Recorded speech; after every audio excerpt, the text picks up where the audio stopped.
নমস্কার মিস।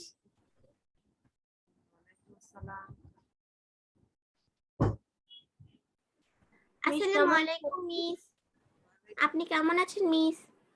আলহামদুলিল্লাহ ভালো আছি।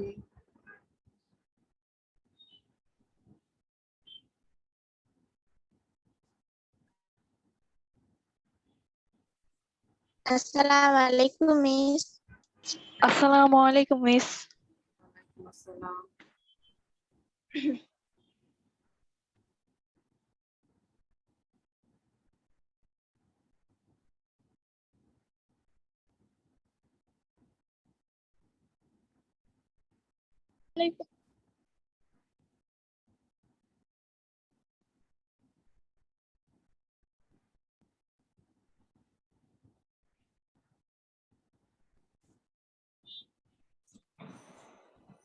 আসসালামু আলাইকুম।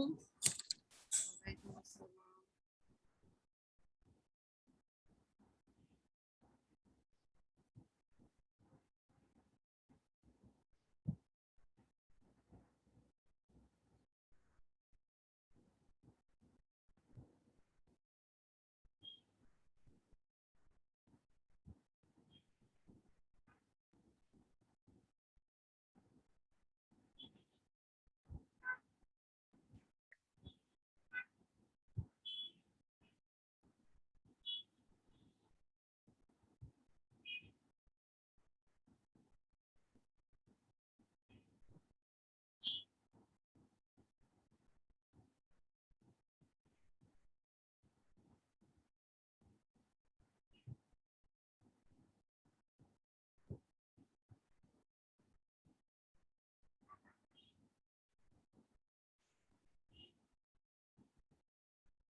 চ্যাট বক্সে সবাই নাম রোলটা লিখে দাও। মিস আসসালামু আলাইকুম। ওয়ালাইকুম আসসালাম।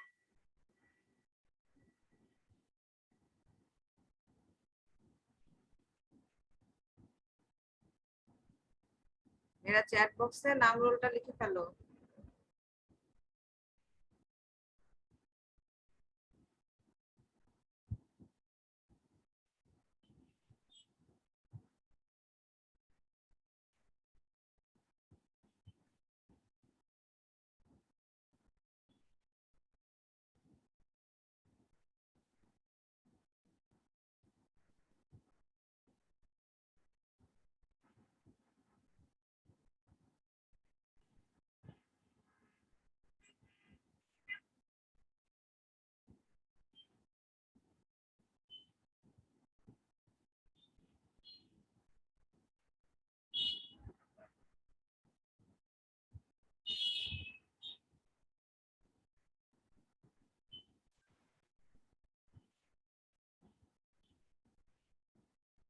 নিধি চ্যাট বক্সে নাম রোল লিখেছো?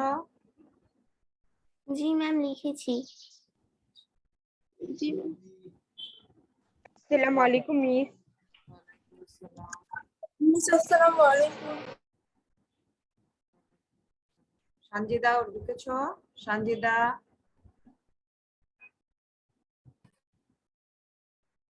সঞ্জিদা কি ক্লাস করছে না এখন?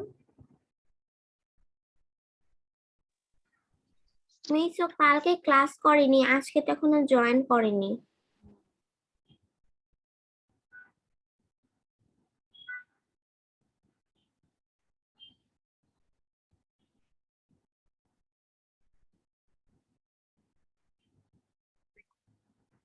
মিস আসসালামু আলাইকুম। মিস আসসালামু আলাইকুম।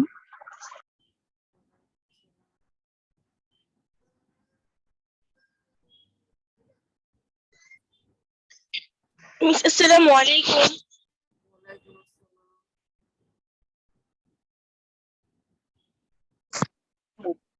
আসসালামু আলাইকুম মিস।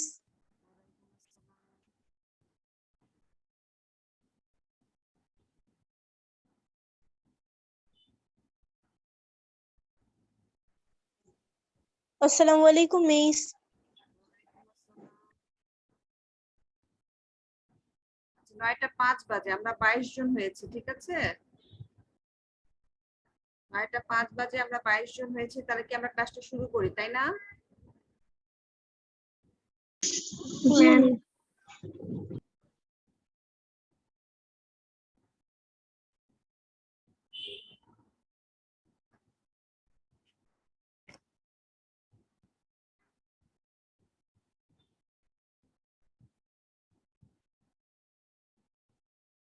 তোমরা আমার স্ক্রিনটা দেখতে পাচ্ছ সবাই? জি ম্যাম, দেখতে পাচ্ছি। আজকে ক্লাস শুরু করছি। ইঞ্জিনিয়ারিং ইউনিভার্সিটি গার্লস কলেজ কর্তৃক আয়োজিত অনলাইন ক্লাসে শিক্ষার্থীদের জানাচ্ছি স্বাগতম।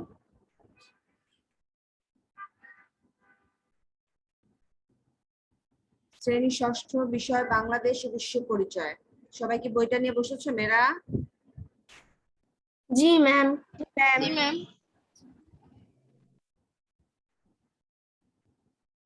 আমার পরিচয়টা সবাই জানো, তারপর দেখে নাও। গত ক্লাসে আমরা পড়েছিলাম, গত সপ্তাহের ক্লাসে আমরা শুরু করেছিলাম 7ম অধ্যায়, তাই না? মনে আছে তোমাদের? জি ম্যাম। জি ম্যাম। তারিখে, তাই না? সেদিনকে আমরা পড়েছিলাম ভূমিকা পড়েছিলাম এবং পার্ট 1, 2 একসাথে আছে সেটা পড়েছিলাম। আজকে পড়বো আমরা পার্ট 3, বাংলাদেশের অর্থনীতির খাত সমূহ। কি কি খাত আছে সেগুলো সম্পর্কে আমরা আজকে আলোচনা করব, ঠিক আছে?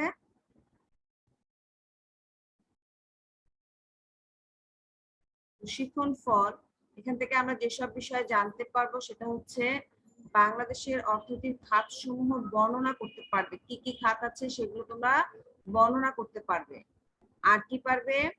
বাংলাদেশের অর্থনৈতিক খাত সমূহের অবদান সম্পর্কে জানতে পারবে। এগুলোর অবদান আছে কিনা সেগুলো আমরা জানতে পারবো। ঠিক আছে, আমরা এখন আলোচনায় চলে যাচ্ছি। সবার কাছে আশা করছি বইটা আছে। বইটা আছে সবার কাছে? জি ম্যাম, আছে। জি ম্যাম। ম্যাম, আসসালামু আলাইকুম। ওয়ালাইকুম আসসালাম। আচ্ছা দেখো, পার্ট 3 অর্থনৈতিক খাত সমূহ দেখতে পাচ্ছ সবাই? জি মিস। জি ম্যাম। খাত মানে তো বুঝো, তাই না? বিভিন্ন ভাগে ভাগে কোথায় কোথায় পাওয়া যায়। আমাদের খাতগুলো কি কি, অর্থনীতি থেকে কিভাবে আমরা টাকাটা পাচ্ছি। যে কোনো বিষয়ের ক্ষেত্রে আমরা বলি কি যে আমাদের অর্থটা প্রয়োজন। যাই বলো, সবকিছু থাকলো, অর্থ না থাকলে কিন্তু কোনো কিছুই চলে না। সেটা পরিবারের ক্ষেত্রেও আমরা দেখি, সেটা সমাজের ক্ষেত্রেও আমরা দেখি, তাই না? বাংলাদেশের অর্থনীতির খাত সমূহ দেখো, পৃথিবীর অনেক দেশের মতো আমাদের অর্থনীতিরও প্রধান খাত হলো কৃষি, শিল্প, ব্যবসা বাণিজ্য ও সেবা খাত। পৃথিবীর অনেক দেশের মতো পৃথিবীর বেশিরভাগ দেশেরই এরকম খাতগুলো আছে। আমাদেরও ঠিক একই খাত। কি কি? কৃষি, শিল্প, ব্যবসা বাণিজ্য ও সেবা খাত। তবে এছাড়াও বাংলাদেশের অর্থনীতিতে প্রবাসীদের প্রেরিত অর্থ একটা বড় ভূমিকা রাখে। প্রবাসীরা যে টাকাটা পাঠায় সেটাকে কি বলা হয়? রেমিটেন্স। সবাই জানো এটা?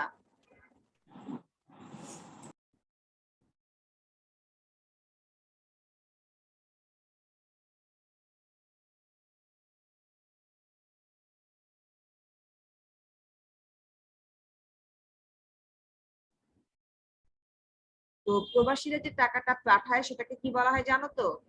নাম শুনেছো কখনো? প্রবাসীরা যে রেমিটেক্স। সেটার নাম কি বলো তো? হ্যাঁ, নাম কি ওটার? রেমিটেন্স। রেমিটেন্স। তো যারা বিদেশে, যেমন এই কোভিড সিচুয়েশনের সময় যারা দেশে এসেছিল তারা কিন্তু দেশের বাইরে যাওয়ার জন্য ম্যামের নামটা আরেকবার একটু বলবেন? রেমিটেন্স। রেমিটেন্স দেখবা কোনো কোনো ব্যাংকের সামনে লেখা থাকে এখানে রেমিটেন্স ভাঙানো হয়। হ্যাঁ, এরকম আছে। কারণ তারা তো তাদের টাকাটা পাঠায়, আমরা কি করি? তাদের দেশের টাকা দিয়ে তো আমরা চলতে পারবো না, তখন আমরা কি করি? আমাদের টাকায় কনভার্ট করে নিই, তাই না? তো সে কোনো কোনো ব্যাংকে রেমিটেন্স আসলো কিন্তু আমরা সেটাকে টাকা হিসেবে পাই। তো তারা কিন্তু বিশাল ভূমিকা রাখে। তারা ওখানে কাজ করছে, যে পরিমাণ টাকাটা পাচ্ছে সেখানে তারা নিজেদের কিছুটা খরচ মানে চালানোর মতো রেখে, বাড়ি ভাড়া বা নিজেদের খাওয়া খরচটা রেখে বাকি টাকাটা কিন্তু তাদের পরিবারের কাছে পাঠিয়ে দেয়। তো এটা আমাদের অর্থনৈতিক ক্ষেত্রে বিরাট ভূমিকা রাখে। এবং সবসময় শুনবার টাকা কিন্তু চলমান, অর্থ হচ্ছে চলমান, সবসময় চলছে। আজকে যেটা তোমার কাছে আছে কালকে হয়তো আরেকজনের কাছে যাবে, সেটা আরেকজনের কাছে যাবে। সেটা টাকা কিন্তু আমরা বলি টাকা চলছেই। যত টাকা চলবে ততই দেশের অর্থনীতি বেগবান হবে, অর্থনীতি ততই সচল থাকবে। প্রথমে আছে দেখো কৃষি। প্রাচীন কাল থেকে এদেশের অর্থনীতিতে কৃষি মুখ্য ভূমিকা পালন করে আসছে। মুখ্য অর্থ প্রধান, মুখ্য অর্থ কি? প্রধান ভূমিকা পালন করে আসছে। বর্তমানেও এদেশের বেশিরভাগ মানুষ জীবিকার জন্য কৃষির উপর নির্ভরশীল। ধান, পাট, চা, ডাল, রবি শস্য, শাকসবজি ও ফলমূল উৎপাদন, বনজ সম্পদ, পশুপালন ও মৎস্য চাষকে কৃষিখাতের মধ্যে ধরা হয়। যেমন কৃষি খাত মানে আমরা মনে করি শুধুমাত্র ধান চাল হলেই হবে, কিন্তু আর কি কি এর অন্তর্ভুক্ত দেখো। রবি শস্য যেটা প্রতি মাস মানে 3 মাস 6 মাস পর পর হয় সেটাকেও বলা হচ্ছে রবি শস্য। শাকসবজি সেটাও আমাদের কৃষির মধ্যে অন্তর্ভুক্ত। ফলমূল উৎপাদন সেটাও কৃষির অন্তর্ভুক্ত। এখন দেখো অনেক বিদেশি ফলগুলো উৎপাদন হচ্ছে, দেখেছো তোমরা? জি ম্যাম। এগুলো কিন্তু বিদেশেও রপ্তানি করা হচ্ছে।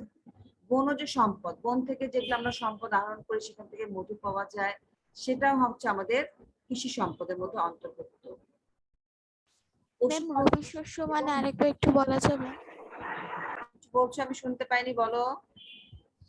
ম্যাম রবি শস্য মানে কি আরেকবার একটু বলা যাবে? রবি শস্য মানে যেটা সিজন ওয়ারি হয়, যেমন কিছু কিছু শস্য আছে,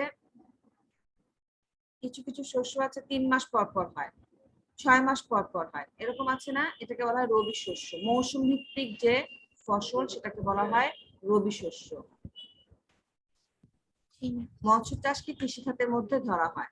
আমাদের জাতীয় অর্থনীতিতে কৃষির অবদান প্রায় 20%। জাতীয় অর্থনীতিতে কৃষির অবদান কত শতাংশ?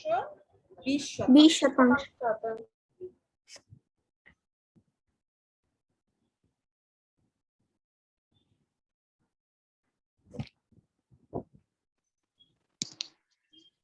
মিস, আপনার কথা শোনা যাচ্ছে না। আচ্ছা আমি একটু পরে কথা বলছি, দেখে আমার এখনো শুনতে পাও নাই, আমি একটু জায়গা চেঞ্জ করলাম। তাহলে কৃষিটা আমাদের বোঝা গেল। তাহলে আমাদের জাতীয় অর্থনীতিতে কৃষির অবদান কত শতাংশ? 20%। 20%। মনে থাকবে সবার? জি ম্যাম। আচ্ছা এরপরে আসি শিল্প সম্পর্কে। কারখানায় উৎপাদিত সামগ্রী, বিদ্যুৎ, গ্যাস, খনিজ সম্পদ, দালান কোঠা বা অবকাঠামো নির্মাণ এই খাতের অন্তর্ভুক্ত। এখানে তো আমরা বুঝি বিদ্যুৎ বুঝি, গ্যাস বুঝি, খনিজ সম্পদ বুঝি, দালান কোঠা। যখন একটা কোনো তুমি কারখানা স্থাপন করতে যাবা তখন তোমাকে বিল্ডিং তৈরি করতে হবে, এর সঙ্গে যা যা দরকার সেটাকে বলা হয় অবকাঠামো। সেখানে তোমার কোনো যন্ত্র বসাতে হবে, সেটাকে বলা হচ্ছে অবকাঠামো। কি কি প্রয়োজন সেগুলোকে বলা হয় অবকাঠামো নির্মাণ। সেগুলো সবই এই শিল্প খাতের অন্তর্ভুক্ত। বাংলাদেশের উল্লেখযোগ্য শিল্প সামগ্রী হলো পাট ও চামড়াজাত দ্রব্য, সুতা ও কাপড়। এছাড়া রয়েছে কাগজের কল, পোশাক শিল্প, আসবাবপত্র তৈরি কারখানা, চিনি কল এবং অন্যান্য প্রক্রিয়াজাতকৃত খাদ্য শিল্প, পেট্রোল ও রাসায়নিক দ্রব্য উৎপাদন শিল্প, ঔষধ শিল্প ইত্যাদি। তো কতগুলো জিনিস আমরা কিন্তু বলি শিল্প মানে হয়তো আমরা খালি একটা বিশেষ কোনো কিছু না, এটার অন্তর্ভুক্ত কি কি আছে? কাগজও আছে আমাদের এটার অন্তর্ভুক্ত শিল্পের মধ্যে, পোশাক শিল্প আছে, আসবাবপত্র তৈরির কারখানা, যেটা এখন দেখবো অনেকগুলো আসবাবপত্রের দোকান আছে, দেখেছো তোমরা? ফ্যাক্টরি দেখেছো? নাম শুনেছো? হাতিল, ব্রাদার্স, এরকম নাম শুনেছো না? এগুলো হচ্ছে কারখানা, এগুলো কিন্তু বিদেশেও রপ্তানি হচ্ছে। চিনি কল এবং অন্যান্য প্রক্রিয়াজাতকৃত খাদ্য শিল্প, কতগুলো খাদ্য হচ্ছে প্রক্রিয়াজাত করে অনেকদিন ব্যবহার করা যায়, কৌটার মধ্যে ব্যবহার করা হয়, সেটাকে বলা হচ্ছে প্রক্রিয়াজাতকৃত খাদ্য। পেট্রোল এবং রাসায়নিক দ্রব্য যেগুলো অন্যান্য কাজে ব্যবহার করা হয় সেগুলো শিল্পের অন্তর্ভুক্ত। আর ঔষধ শিল্প। আরেকটা জিনিস আমরা বলা হয়নি, পাট এবং চামড়াজাত শিল্প। পাট, আসসালামু আলাইকুম মিস। হ্যাঁ, পাট খালি শুধুমাত্র মানে দড়ি হিসেবেই না, পাটের বিভিন্ন কিছু এখন তৈরি করা হচ্ছে, সেগুলো শিল্পের অন্তর্ভুক্ত। যে দেশ যত উন্নত তার অর্থনীতিতে শিল্প খাতের ভূমিকা তত গুরুত্বপূর্ণ। এই জন্য যদি অর্থনীতিকে সমৃদ্ধশালী করতে হয় তাহলে শিল্প খাতের উন্নতি করা খুব জরুরি। প্রাপ্তি স্যার কিছু বলবা? জি ম্যাম। ম্যাম এখানে কাগজের কল কি? কাগজ কল মানে বুঝো যে আমরা যে ব্যবহার করি খাতা, সেটা কি জি কাগজ ম্যাম। থেকে তো হচ্ছে, সেই কাগজটা কিভাবে তৈরি হচ্ছে? কাগজ কল দেখেছো তোমরা কেউ? পাকশিশির কাগজ কল দেখেছো এরকম? কাগজ যে তৈরি হচ্ছে, আমরা বলি যে কাগজ আবিষ্কারের পরে আমাদের কি বলে শিক্ষার একটা বিশাল দুয়ার খুলে গিয়েছিল, দরজা খুলে গিয়েছিল। তো কেমন করে যে কাগজ প্রথম আবিষ্কার করেছিল কারা? প্রথমে তো মানুষ কোথায় কাগজ দিয়ে করতো, বিভিন্ন জায়গায় তারা লিখে রাখতো, তাই না? তারপর তো আস্তে আস্তে কাগজ আবিষ্কার হলো। তো কাগজের জন্য তো কল দরকার, তাই না? সেটাকে বলছে কাগজের কল। কথা বুঝতে পেরেছো প্রাপ্তি সাহা? জি ম্যাম। জি ম্যাম। আচ্ছা, এবার দেখো ব্যবসা বাণিজ্য। অভ্যন্তরীণ এবং বৈদেশিক বাণিজ্য আমাদের অর্থনীতির একটি প্রধান খাত। অভ্যন্তরীণ মানে দেশের ভিতরে যে ব্যবসা বাণিজ্য হয়, আর যেটা বিদেশের সাথে বাণিজ্য হয় সেটা আমাদের অর্থনীতির বড় খাত। অভ্যন্তরীণ বাণিজ্য বলতে দেশের ভিতরে ব্যক্তিগত ও প্রাতিষ্ঠানিক উদ্যোগে জিনিসপত্র কেনাবেচাকে বোঝায়। নিজস্ব উদ্যোগে অথবা কোনো একটা প্রতিষ্ঠানকে কেন্দ্র করে প্রতিষ্ঠানের মাধ্যমে হচ্ছে সেই কেনাবেচাকে বোঝায় অভ্যন্তরীণ বাণিজ্য। আর দেশের অর্থনীতিকে সচল রাখতে এই অভ্যন্তরীণ বাণিজ্য একটি গুরুত্বপূর্ণ ভূমিকা পালন করে। এখন দেখবে বিভিন্ন রকম খামার হয়েছে, দেখেছো তোমরা? জি ম্যাম। হ্যাঁ, যেমন পশুদের খামার, এগুলো কিন্তু অর্থনীতিতে বিরাট ভূমিকা রাখছে। ঠিক আছে, দেশের অর্থনীতিকে সচল রাখতে তাহলে অভ্যন্তরীণ বাণিজ্য ভূমিকা পালন করে। দেশের অভ্যন্তরীণ চাহিদা মেটাতে আমরা যেমন কিছু পণ্য বিদেশ থেকে আমদানি করি, তেমনি যেসব পণ্য আমাদের দেশে পর্যাপ্ত পরিমাণে উৎপন্ন হয় তার একটি অংশ বিদেশেও রপ্তানি করি। যেটা বিদেশ থেকে আনা হয় সেটাকে বলা হয় আমদানি, আর যেটা আমরা বিদেশে পাঠাই সেটাকে বলা হয় রপ্তানি। এটা তোমরা সবাই জানো। তো আমাদের দেশের পণ্যগুলো যখন অনেক বেশি পরিমাণে উৎপাদন করি, তার যে অতিরিক্ত অংশটা থাকে সেটা আমরা বিদেশে রপ্তানি করি। রপ্তানি করার ফলে কি হয়? আমরা বৈদেশিক মুদ্রাটা পাই, তাদের টাকাটা আমাদের হাতে আসে। এইভাবে রপ্তানিকৃত পণ্য থেকে অর্জিত বৈদেশিক মুদ্রা আমাদের অর্থনীতিকে শক্তিশালী করে। কথা বুঝতে পেরেছো? আচ্ছা মিস, বিদেশি মুদ্রা আমাদের দেশে কেন সচল রাখতে সাহায্য করে?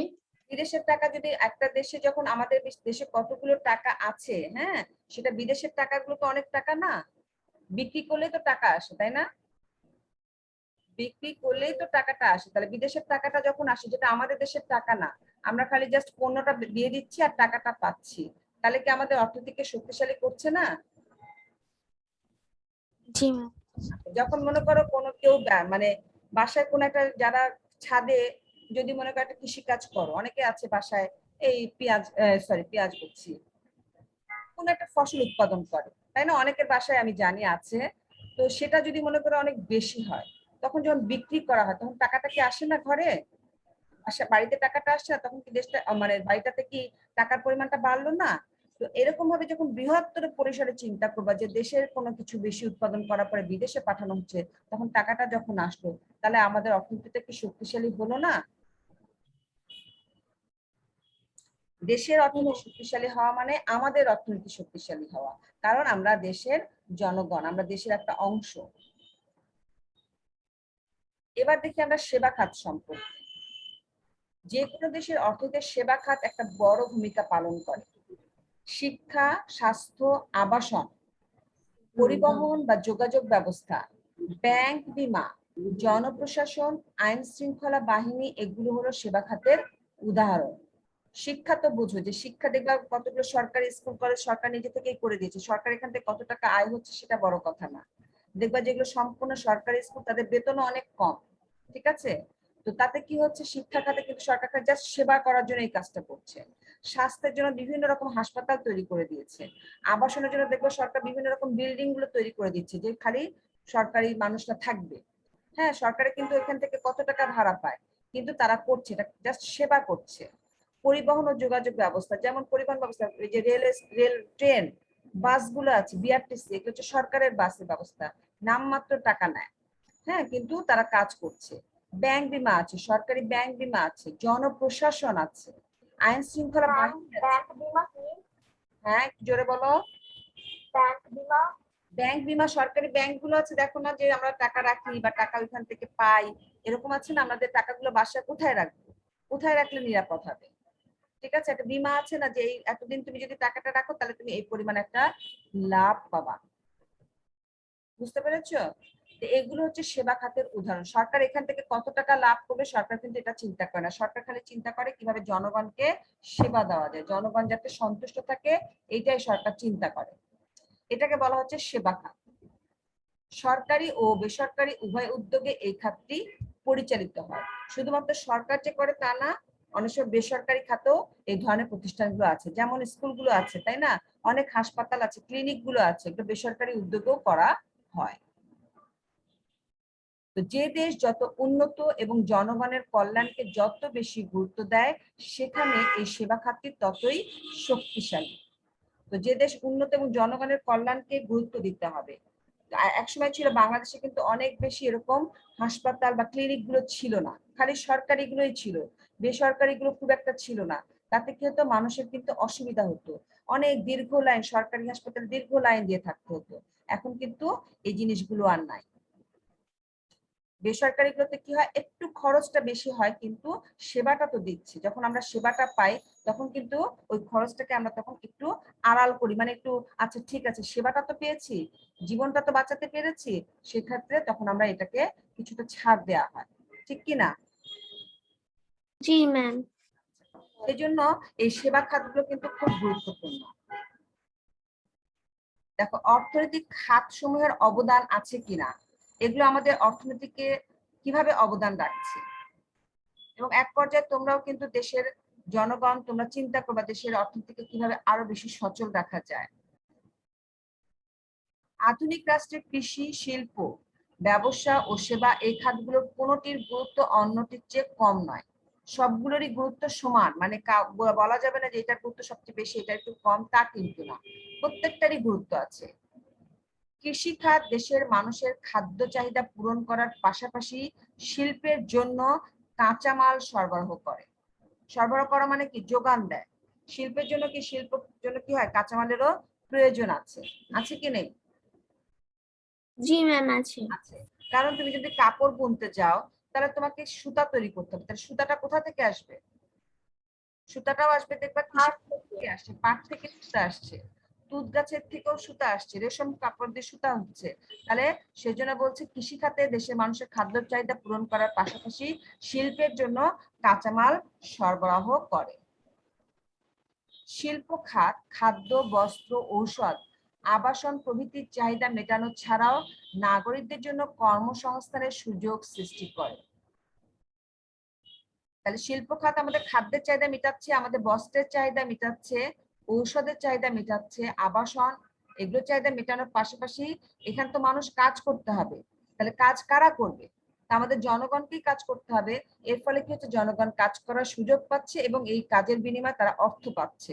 সেই জন্য বলা হচ্ছে নাগরিকদের জন্য কর্মসংস্থানের সুযোগ সৃষ্টি করে। তো কাজ, মানুষ কিন্তু যায় যে কাজ করব, কাজের বিনিময়ে টাকা পাবো। কাজ যদি না হয় তাহলে টাকা পাবে কোথা থেকে?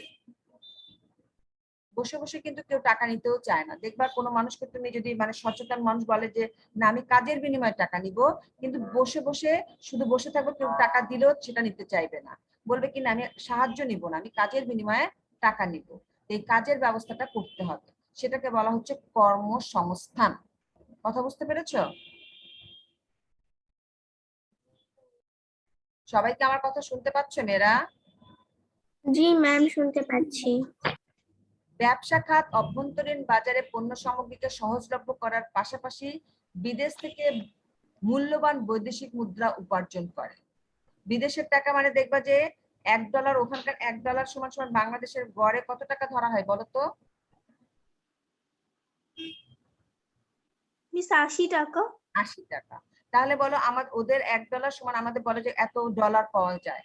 তার মানে কি অনেক টাকা পাই আমরা, মিস তাই না? অনেক সময় আমরা বিদেশে যে কিন্তু যারা বিদেশে যায় বা গিয়েছো তোমরা বা তোমাদের আত্মীয় স্বজনরা দেখবা যে বলবে এটা $5 দাম, তার মানে কত টাকা দাম? যদি 80 টাকা গড়ে হয় তার মানে কত টাকা দাম? 400। 400 টাকা। এই যে গুণ করে ফেলেছো, এই যে 400 টাকা, আমাদের 400 টাকা, কিন্তু ওদের কাছে এটা কম টাকা, $4, ওদের কাছে এটা কোনো ব্যাপার না। তো কিন্তু আমাদের কাছে এটা বিশাল ব্যাপার। তো এই জন্য বলছে যে বৈদেশিক মুদ্রা, বিদেশ থেকে মূল্যবান বৈদেশিক মুদ্রা উপার্জন করে, এই জন্য এটা আমাদের কাছে মূল্যবান। আমরা বিদেশের টাকাটাকে কেন মূল্যবান বলি? যে ওদের টাকাটার তুলনায় আমাদের টাকাটা অনেক বেশি। আমার কথা কি সবাই বুঝতে পেরেছো? জি ম্যাম। সেবা খাত দেশের মানুষের জীবন মানের উন্নতির জন্য কাজ করে। মানুষের জীবন মানটাকে, আমাদের মানটাকে কিন্তু উন্নত করছে সেবা খাত। যে দেশের সেবা খাত যত উন্নত, সে দেশের জীবন মানে, মানুষের জীবনযাত্রার মানটা তত উন্নত। আজকের বিশ্বে শিল্পোন্নয়ন ব্যাপারটিকে অত্যন্ত গুরুত্ব দেওয়া হলেও কৃষিখাতকে উপেক্ষা করার সুযোগ নেই। কৃষিখাতকে কিন্তু আমরা উপেক্ষা করতে পারি না। কৃষিকে আমরা বলবো যে শিল্পোন্নয়ন করবো, এই জন্য কৃষিকে মানে অবজ্ঞা করবো, অবহেলা করবো, তার কিন্তু সুযোগ নেই। কারণ আমাদেরকে তো খেতে হবে, আমাদেরকে তো বাঁচতে হবে। বর্তমানে খুব প্রয়োজনের সময় বিশ্ববাজারে থেকে খাদ্যশস্য সংগ্রহ করা কঠিন হয়ে পড়ছে। আমাদের দেশে কিন্তু যে পরিমাণে চাল উৎপাদন হয়, অনেক সময় দেশের চাহিদা মেটানো সম্ভব হয় না, সেজন্য কিন্তু আমাদের বিদেশ থেকেও চাল আমদানি করতে হয়। কিন্তু বিদেশে যদি চাল উৎপাদন কম হয় তখন কি হয়? আমাদের জন্য কঠিন হয়ে পড়ে। খাদ্যশস্যের দামও খুব চড়া। চড়া মানে কি? বেশি। অনেক বেশি। এই অবস্থায় আমাদের মতো দেশগুলোর জন্য খাদ্যে স্বনির্ভর হওয়া ছাড়া উপায় নেই। স্বনির্ভর মানে নিজের উপর নির্ভর। নিজের উপর নির্ভর, মানে দেশের চাহিদা যেন আমরা দেশেই মেটাতে পারি, আমাদের জন্য এই খাবারের জন্য বিদেশ থেকে আমদানি করতে না হয়, সেজন্য আমাদেরকে চেষ্টা করতে হবে। তার জন্য আমাদেরকে শিল্পোন্নয়নের পাশাপাশি কৃষিখাতকে গুরুত্ব দিতে হবে। আমাদেরকে কিন্তু কৃষিখাতকে গুরুত্ব দিতে হবে। উন্নত কৃষি যন্ত্রপাতি, উচ্চ ফলনশীল বীজ, যেটা উন্নত কৃষি যন্ত্রপাতি বলতে একসময় কিন্তু ছিল লাঙল দিয়ে মানুষ কিন্তু কৃষি কাজ করতো, কিন্তু এখন মানুষ কিন্তু লাঙল ছাড়াও কি করছে? ট্রাক্টর দিয়ে কৃষি মানে জমি চাষ করছে। উচ্চ ফলনশীল বীজ, যে বীজ দিয়ে অনেক বেশি ফসল উৎপাদন হয় সেটাকে বলা হয় উচ্চ ফলনশীল বীজ। সার, কীটনাশক ব্যবহার করে আমরা কৃষি উৎপাদনকে কয়েক গুণ বাড়াতে পারি। সরকার ও কৃষকদের ভর্তুকি মূল্যে, এই ভর্তুকি নামটা শুনেছো কেউ? জি ম্যাম, এরকম ম্যাম। নাম আগে শুনেছি। No miss. মানে কে বলতে পারবা? কর কম মূল্যে। কি? মিস ট্যাক্স দেওয়া। না ম্যাম ট্যাক্স। না, ভর্তুকি মানে কর না। ভর্তুকি মানে মনে করো এক বস্তা সারের দাম 100 টাকা, ঠিক আছে, কিন্তু কৃষকের পক্ষে সম্ভব না 100 টাকা দিয়ে কেনা। মিস কম মূল্য দিয়ে কেনা। হ্যাঁ, কম মূল্য তো, কিন্তু সে টাকাটা কে দিচ্ছে তাহলে? সরকার। সরকার দিয়ে দিচ্ছে। তখন দেখা গেল কিন্তু কৃষকদেরকে একদম বিনামূল্যেও দিচ্ছে না, তখন সরকার কি করছে? মনে করে এক বস্তা সারের দাম 100 টাকা, আসলে তা না, আরো বেশি দাম। আমি তোমাদেরকে উদাহরণ দিয়ে বলছি। মনে কর এক বস্তা সারের দাম 100 টাকা, কিন্তু কৃষকের পক্ষে সম্ভব না 100 টাকা দিয়ে এক বস্তা সার কেনা। তখন সরকার হয়তো বলে এরকম, ঠিক আছে, কৃষক কিনবে 50 টাকায়, আর ওই বাকি 50 টাকাটা আমরা সরকার দিয়ে দিব। কথা বুঝতে পেরেছো? কথা বুঝতে পেরেছো? এই টাকাটা কে দিয়ে জি দিচ্ছে? ম্যাম, বুঝতে জি পেরেছি। মিস। সরকার দিয়ে দিয়ে দিচ্ছে। দিবে। এইটাকে বলা হয় ভর্তুকি দেওয়া, মানে বাড়তিটা ভরে দিচ্ছে, সেটাকে বলা হচ্ছে ভর্তুকি। কথা বুঝতে পেরেছো? অনেক সময় এরকম হয় না, জি ঠিক ম্যাম। আছে, তোমার কাছে বাবা মার কাছে এরকম বলি যে আচ্ছা ঠিক আছে, তোমার আমাকে 5 টাকা দাও, আর আমার কাছে 2 টাকা আছে, তাহলে আমি এই টাকাটা দিয়ে আমি একটা জিনিস কিনতে পারবো 7 টাকা দিয়ে। তাহলে এই যে 2 টাকাটা দিলে, এটা হচ্ছে ভর্তুকি দেওয়া। আমার কথা বুঝতে পেরেছো? জি মিস। জি ম্যাম। তাহলে সরকার ও কৃষকদেরকে ভর্তুকি মূল্যে সার ও অন্যান্য কৃষি যন্ত্রপাতি কি করছে? অন্যান্য কৃষি যন্ত্রপাতি মানে কীটনাশক সার ব্যবহার করে আমাদের ভর্তুকি অন্যান্য কৃষি উপকরণ সরবরাহ করছে। সরবরাহ করা মানে কি বলো দেখি? সংগ্রহ করা। মানে কি? মিস যোগান দেওয়া। যোগান দেওয়া বা সংগ্রহ করা। আমাদেরকে যোগান দিচ্ছে, আমাদেরকে কাছে পৌঁছে দিচ্ছে। তাহলে দেশে শিল্পের উন্নতি ঘটিয়ে এসব কৃষি উপকরণ আমরা নিজেরাই উৎপাদন করতে পারি। দেশের শিক্ষা, স্বাস্থ্য ও যোগাযোগ ব্যবস্থার উন্নতির দ্বারা মানুষের জীবনযাত্রা এবং সচেতনতার মান বাড়িয়ে তুলতে পারলে জাতীয় অর্থনীতিতেও তার প্রভাব পড়বে। দক্ষ জনশক্তির অভাব পূরণ হবে, জনসংখ্যাকে প্রকৃত জনসম্পদে পরিণত করা যাবে। জনসংখ্যাকে আমরা অনেক সময় বলি অনেক বেশি জনসংখ্যাকে আসলে বোঝা, আসলে কিন্তু বোঝা না। যদি জনসংখ্যাকে আমরা দক্ষ করে তুলতে পারি তখন সেই জনসংখ্যা হয়ে যাবে জনসম্পদ। আমার কথা বুঝতে পারছো সবাই? জি ম্যাম। জি ম্যাম, বুঝতে পারছি। আমরা বলি জনসংখ্যা অনেক বাড়লে খাওয়ার চাহিদা বাড়বে, খাবারের চাহিদা বাড়বে, কিন্তু একটা জিনিস মনে রাখতে হবে, মানুষ শুধুমাত্র মুখ নিয়েই জন্মগ্রহণ করে না, তারা দুটো হাত নিয়েও জন্মগ্রহণ করে। এই দুটো হাত দিয়েও তারা কাজ করতে পারবে। এই দুটো হাতই হয়ে যাবে আমাদের সম্পদ, ঠিক কি না? জি মিস। এবার দেখো, বর্তমানে আমাদের দেশের লাখ লাখ লোক মধ্যপ্রাচ্যের দেশ, যেটা আরব, সৌদি আরব, কাতার এরকম জায়গাগুলোতে, মধ্যপ্রাচ্যের দেশ, ইউরোপের বিভিন্ন দেশগুলো, যুক্তরাষ্ট্র সহ পৃথিবীর নানা অঞ্চলের চাকরি এমনকি ব্যবসা বাণিজ্যও করছে। তাহলে আমাদের দেশের লোকরা কি করছে? শুধুমাত্র নিজেদের দেশেই না, বিশ্বের বিভিন্ন জায়গায় কিন্তু তারা চাকরিও করছে, ব্যবসা বাণিজ্যও করছে। উপার্জিত অর্থ নিয়মিত দেশে পাঠাচ্ছে, আমাদের দেশকে পাঠিয়ে দিচ্ছে। কোথায় পাঠাচ্ছে? তাদের পরিবারের কাছে পাঠাচ্ছে, অথবা দেশের ব্যাংকে রাখছে। তাহলে প্রবাসীদের এই পাঠানো অর্থ কেবল তাদের পরিবার পরিজনেরই ভাগ্য ফেরাচ্ছে না, আমাদের জাতীয় অর্থনীতির উন্নয়নও বিরাট অবদান রাখছে। কেমন করে? শুধুমাত্র তারা যে যখন তাদের পরিবারে পাঠাচ্ছে তখন তাদের পরিবার কি করছে? সেগুলোকে আবার আমাদের বিভিন্ন জিনিসপত্র কিনছে। এই টাকাগুলো আবার কোথায় থাকছে? আমাদের দেশের মধ্যেই থাকছে, তাই না? জি ম্যাম। টাকা কি হচ্ছে? চলমান হচ্ছে।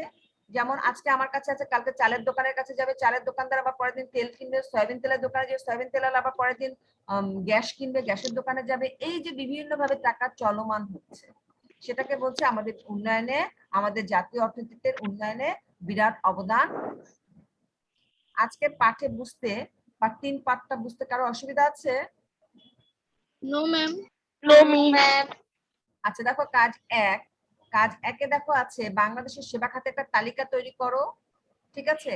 আর কাজ 2 আছে দলে ভাগ হয়ে বাংলাদেশের অর্থনীতির বিভিন্ন খাতের গুরুত্ব তুলে ধরো। তো দলে ভাগ হয়ে তো আমাদের পক্ষে সম্ভব না, এমনি বাংলাদেশের অর্থনীতির বিভিন্ন খাতের গুরুত্ব বলতে এই যে 4টা খাত দেওয়া আছে, এই খাতের গুরুত্ব তুলে ধরতে তোমরা মানে পারবা, তাই না? জি ম্যাম, পারবো। এখান থেকে দেখো আমি প্রশ্নগুলো দিয়েছি বাড়ির কাজের জন্য, বাড়ির কাজগুলো করবা।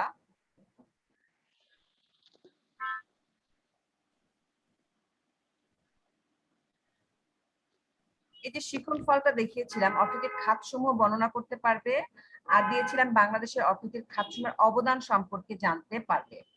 তো আসলে কি আমরা জানতে পারলাম না? আর 2-1 বার বললেই কিন্তু আমরা জানতে পারবো। তো বাড়ির কাজটা একটু দেখো, তোমরা স্ক্রিনশট নিয়ে রাখতে পারো। আমি প্রত্যেকটাকে দেখো আবার আলাদা আলাদা করে দিয়েছি, যে অনুধাবনমূলক প্রশ্ন হিসেবে দিয়েছি। বাংলাদেশের অর্থনৈতিক খাত হিসেবে কৃষির গুরুত্ব বর্ণনা করো, দেখতে পেয়েছো? বাংলাদেশের অর্থনৈতিক খাত হিসেবে শিল্প ও ব্যবসা বাণিজ্য সম্পর্কে বর্ণনা করো। বাংলাদেশের অর্থনৈতিক খাত হিসেবে সেবা খাতের অবদান বর্ণনা করো। আর বাংলাদেশের অর্থনৈতিক খাত সমূহের অবদান বর্ণনা করো।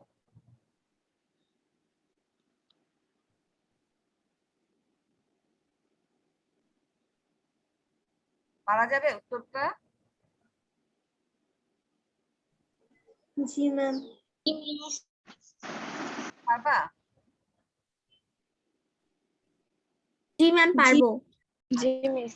আর এখানে পার্ট 3 থেকে দেখো 20টি জ্ঞানমূলক প্রশ্নোত্তর তৈরিকরণ দিয়েছি। কয়টা প্রশ্ন তৈরি করবা? 20টা। 20টা। এর আগে দিয়েছিলাম কয়টা? পার্ট ভূমিকা এবং 1 ও 2 থেকে আমরা 20টা দিয়েছিলাম। এটা করেছো সবাই? পার্ট 1 ও 2 থেকে 20টি জ্ঞানমূলক প্রশ্ন। হ্যাঁ, করেছো সবাই? জি মিস। সবাই করেছো? জি মিস। আচ্ছা, তোমরা কি প্রতিদিনের পড়া প্রতিদিন করছো তো সবাই? জি মিস। জি ম্যাম। সবাই করছো? জি ম্যাম। জি মিস। জি ম্যাম। আচ্ছা, ম্যাম এটা অনুধাবনমূলক প্রশ্ন বলতে 2 মার্কের। মানে এগুলোকে প্রত্যেকটাকে আলাদা আলাদা করে দিয়েছি, তো এই জন্য আমি বলেছি এগুলোকে প্রত্যেকটাই আলাদা আলাদা করে করবা, কারণ এটা 2 নাম্বারের জন্য প্রশ্ন হিসেবেও আসতে পারে। ম্যাম তাহলে এটা কি 2টা প্যারায় লিখবো? হ্যাঁ, 2টা প্যারা করে লিখবা, চেষ্টা করবা। 2টা প্যারা অনেক সময় হবে, অনেক সময় নাও হতে পারে, তাতে অসুবিধা নাই, কিন্তু চেষ্টা করবা। জি ম্যাম। আচ্ছা, যারা চ্যাট বক্সে নাম রোলটা লেখো না তারা লিখো, আরো 10 জনের মতো বাকি আছে।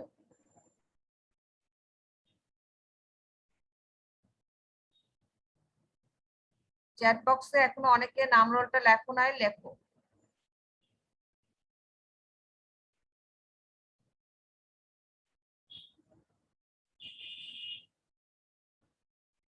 তো আজকের ক্লাস কিন্তু এই পর্যন্ত।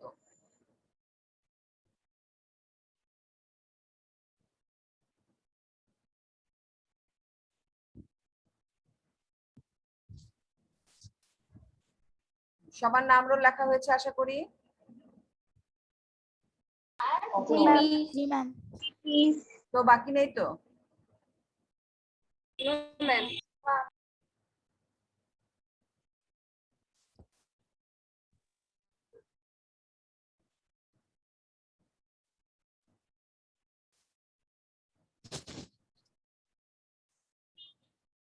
এরপরে তোমাদের কি ক্লাস আছে? ম্যাম এরপর ইংলিশ এরপরে আছে সেকেন্ড সাথে ম্যাডামের ইংরেজি দ্বিতীয় পত্র। আচ্ছা, ঠিক আছে।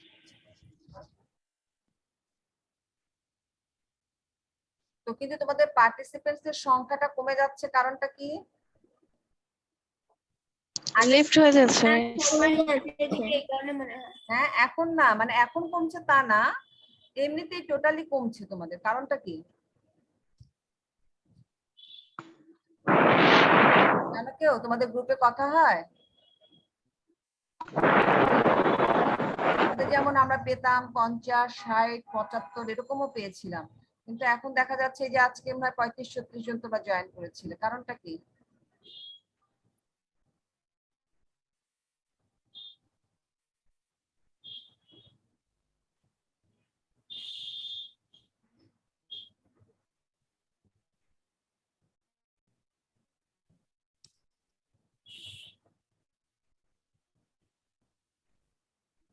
ম্যাম গ্রুপে তো কেউ লেখে না, যে এই কারণে।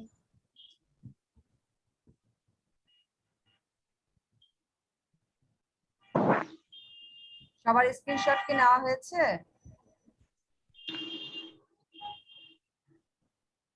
জি মিস।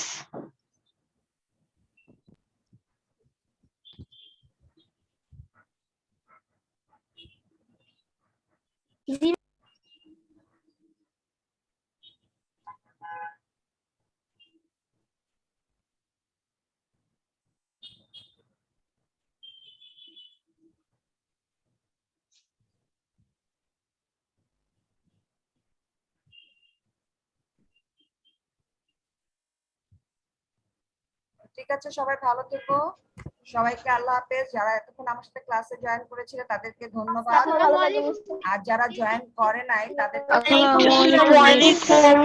ওয়ালাইকুম আসসালাম, যারা জয়েন করে নাই তাদেরকে একটু খবর দিবা, যেন জয়েন করে, তাহলে খুশি হব।